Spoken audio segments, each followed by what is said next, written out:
We're basically seeing not just fissures, but major cracks right now within the Republican Party, more visible than ever before. There's been tension and strain within the Republican Party for years, but until now, the calculation among most Republicans have been to remain solidly foursquare behind Donald Trump. That was a pattern, a tendency that we saw on full display during the first impeachment hearings back in December 2019, in which not a single Republican in the House of Representatives crossed the political aisle to vote to impeach with the Democrats. It was a purely, as we say, partisan affair. One party voting to impeach, the other party opposing that movement. This time it is a very bit different ballgame. And why? Because the charge against the president, and that's essentially what an impeachment vote is. This isn't a trial today in Congress. That's left to the Senate afterwards. What we're seeing basically is a formal statement that will be issued, a charge sheet, in a sense, against the president, equivalent to sort of an indictment if it were a criminal trial. So here is what the president is charged with.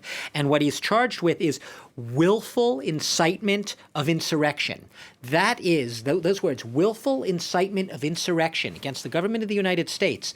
That's the most serious, by far, the most serious charge ever in an impeachment article brought before Congress in the case of a U.S. president. Yes, other presidents have been impeached. We had Andrew Johnson. You have to go way back. Good trivia for a drinking game or something. 1868, Andrew Johnson impeached.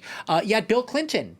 Over over a century later, he was impeached as well. None of them were convicted by the Senate, but in all those cases, Richard Nixon, of course, never was impeached. Why? Because he resigned before it could come to that.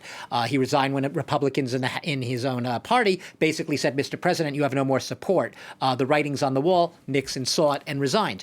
But no president has ever had that insurrection charge brought against him. A few minutes ago, it was right after we went off air the last time ago, they had one representative, it's Ilhan Omar, and she basically said she had been elected back in 2018 in the new wave of progressive Democrats to Congress. She's been demonized and vilified by Donald Trump over the past couple of years. She called this, in her brief remarks before the House chamber, a violent attempt to interrupt our democratic process. She didn't mince her words. She's not known for mincing her words. Basically saying that it wasn't just a case of a president leading an insurrection. She pointed the finger at Donald Trump and basically said that in word and deed, he led a rebellion. And that is key.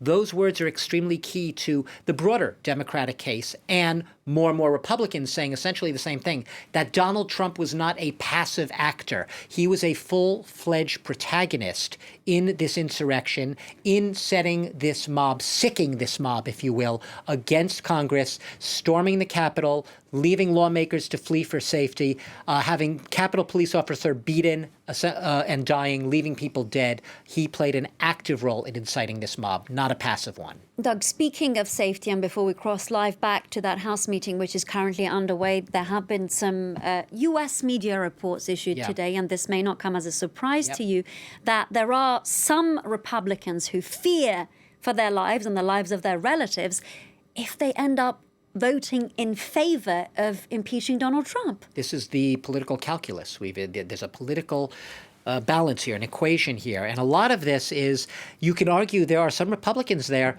who, in their heart of hearts, would love to cross the aisle and be able to vote with the Democrats. But the cynical ones, you could say, are purely politically calculating, looking at their future, saying they don't want to alienate Trump even at this late stage in the game. They still think that this is a politically potent man who will retain his base of 74+ million Americans once he leaves office, that no matter how much his political capital, his political brand may be depleted now, no matter how much he seems isolated and increasingly abandoned by his allies, that he will still remain extremely potent, and he will still retain the power to motivate and incite and rile up this base